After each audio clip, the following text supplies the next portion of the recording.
Hey y'all, it's Because Mama Said So, and tonight we are making flatbread pizza, but we're doing a twist. We're using sourdough to make our flatbread.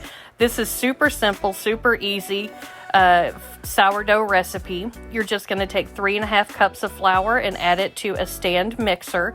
Now, reserve another additional cup for a total of 4.5 cups because I have found that after all of this is mixed, a lot of times I have to add that extra cup of flour.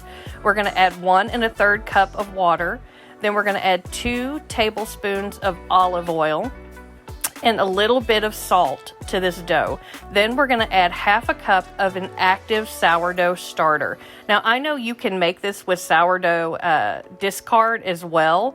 I'm using active starter, but for a flatbread, since you don't need it to be super fluffy, if it's not fresh fed, it'll be just fine. I fed this one last night before I went to bed, and it's about 11 o'clock in the morning right now. I'm going to mix this until everything is combined, and I want it to pull away from the sides of the bowl and cling to the dough hook. So once everything is good and combined, I'll probably add that extra cup of flour, as you'll watch me do, and you'll see where it'll start to pull us from the sides and kind of clean the sides of the bowl. That's when you know it's ready. Then we'll move it to a bowl on the counter and we'll start the next process.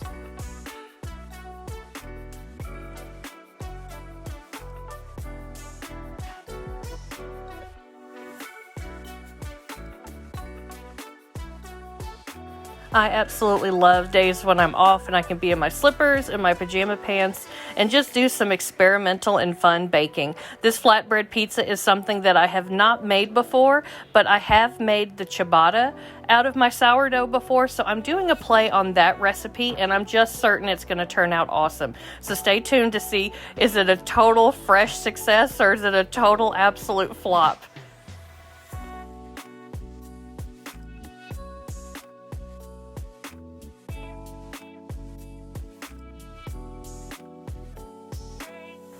I decided I'm going to do 2 different kinds of pizzas tonight. The first one is going to be like a cheeseburger pizza, and the second one is going to be a barbecue chicken pizza. I've seen plays on both of these in restaurants before, and I think with this dough it's going to work just perfectly.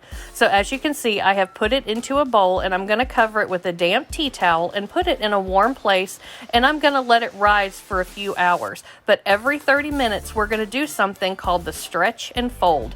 You can see where we're developing the gluten, and as we go through this, I'm going to do 6 series of stretch and folds. You'll start to see that the dough becomes more cohesive, more billowy, and starts to fill the bowl just a little bit more, plus it gets less sticky. And then I'll show you how we'll roll it out to make our flatbread.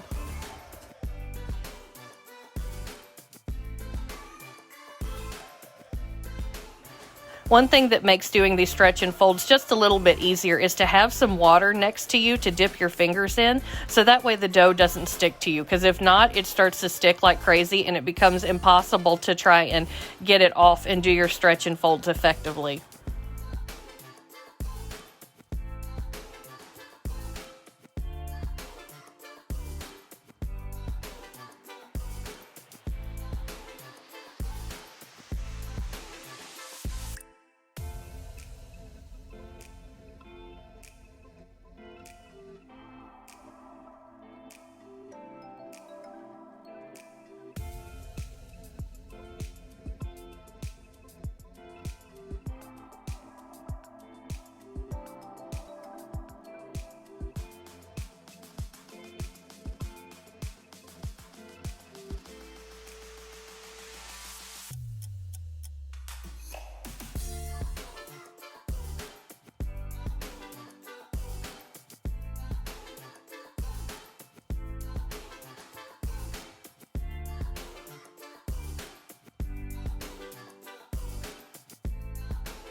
After the stretch and folds were complete, I let this dough sit on the counter at room temperature for about an hour or two to let it continue to rise. Now it's pretty bubbly and fluffy, which will make for a really good crisp flatbread.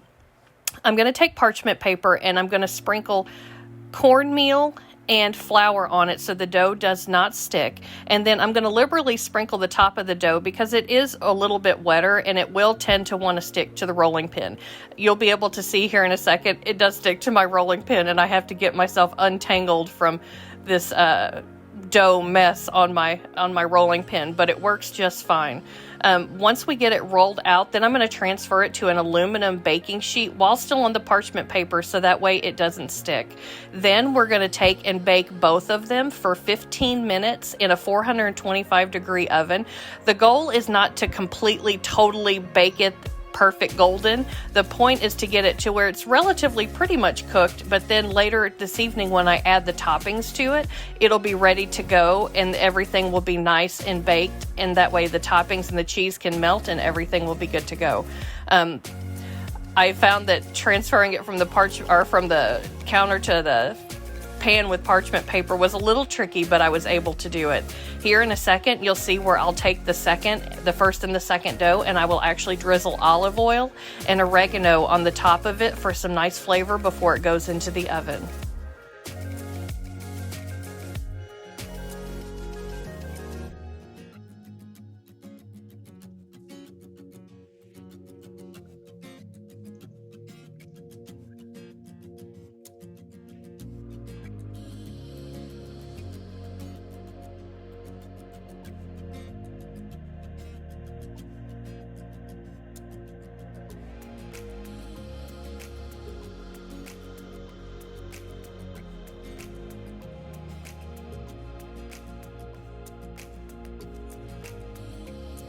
Since we did the stretch and folds and the yeast was active, you can still see bubbles in the dough. I'm going to let this rest for about 10 minutes or so before I put it in the oven while the oven's preheating, and while I add the olive oil, a little bit of salt, and oregano to the top to give it some flavor.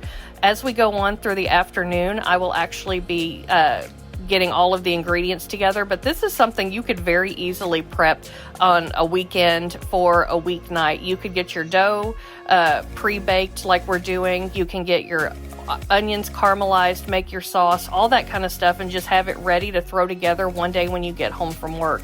If you're into meal prepping on a Sunday and you want to have something that tastes like you really spent a long time making it, but you really didn't, this is probably the thing to do.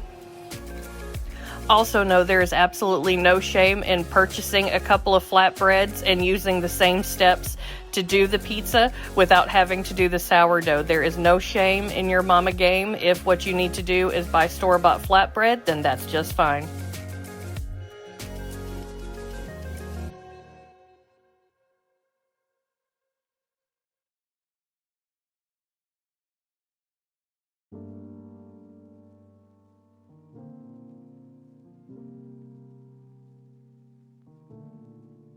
While the flatbread's in the oven, I'm going to show you a super simple pizza sauce that you can make. I'm going to add a can of tomato paste to a small bowl, and then I'm going to add a small can of tomato sauce to that.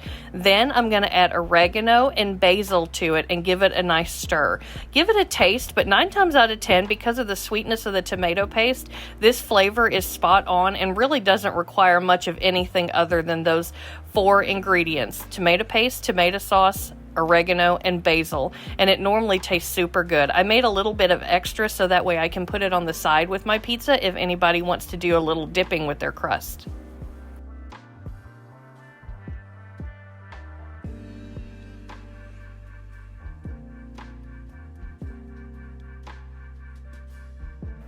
For the barbecue chicken pizza, I'm actually going to do caramelized onions with it. I'm going to use barbecue sauce as the base sauce, but then I'm going to top it with mozzarella, caramelized onions, and chicken. It's going to be so delicious.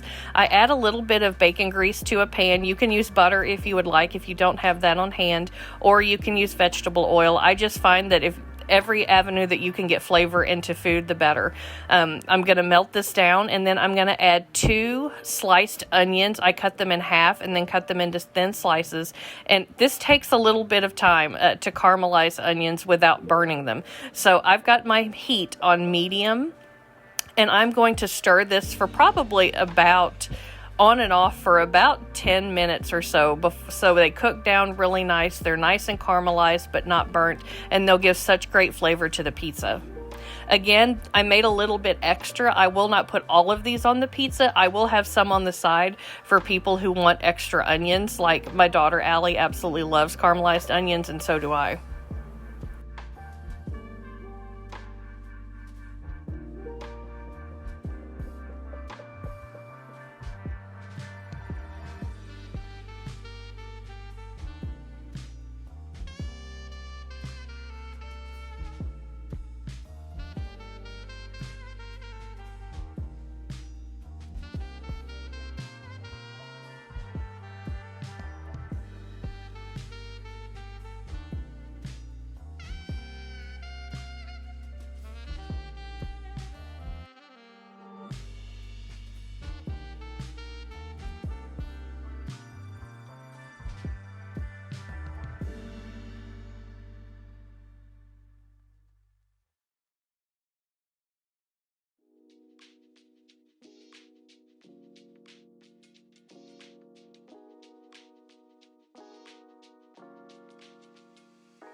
I'm adding a pinch of salt and pepper to my caramelized onions as they finish their last few minutes of cooking in the pan. As you can see, they're cooking down really nicely. Some of the bits are starting to get just a little bit golden, and that's right about where you want them to be. You don't want to overcook these, because what you don't want to have happen is to put them on the pizza and then get them in the oven and then they burn. So you want to kind of stop them just before they get super golden, so that way they have room to brown just a little further in the oven.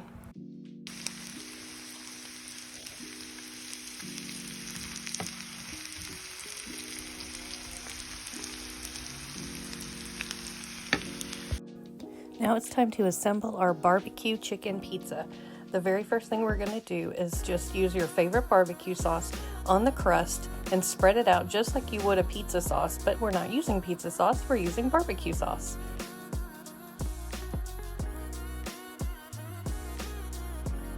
Spread a thin layer, since barbecue sauce has a lot of intense flavor and we don't want to overwhelm all of the other ingredients. Next, we're going to take pre-cooked chicken. I'm actually using chicken that I cooked in the Instant Pot to sprinkle over the top. This is a great idea for using leftover chicken and repurposing it so that way it gets more longevity. You can use a rotisserie chicken or even canned chicken if you want to. Then I'm going to sprinkle on mozzarella cheese on top of the chicken, add our sauteed onions, and then add more cheese on top. And then I'll finish it with a little bit of oregano and pepper before we put it under the broiler at 500 degrees for about 4 or 5 minutes until it's nice and bubbly and the cheese has started to brown lightly.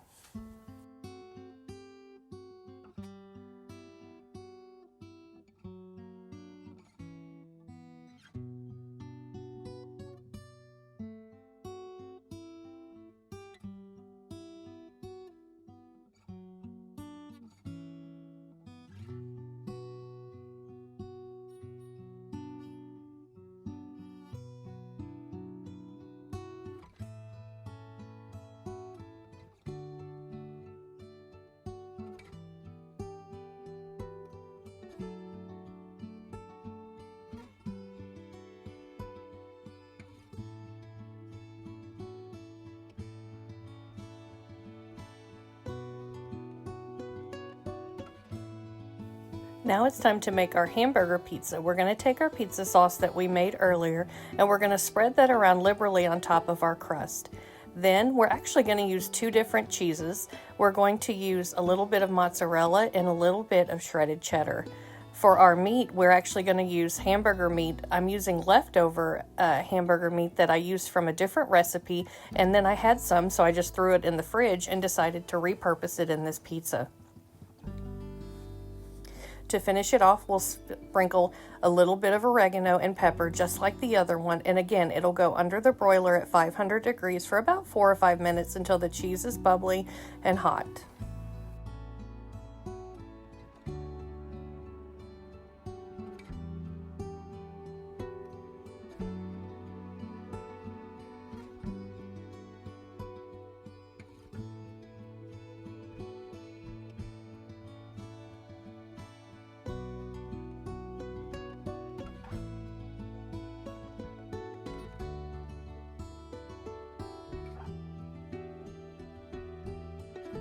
Take away 6,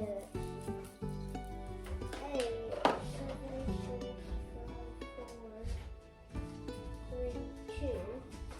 So I would have 200 left. Robux.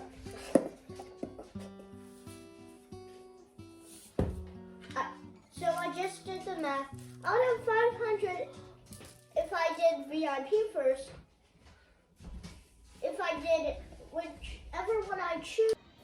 Both of these pizzas turned out absolutely incredible. I don't know that there was anything I could change or add, but I'm telling you, the sourdough crust turned out so delicious.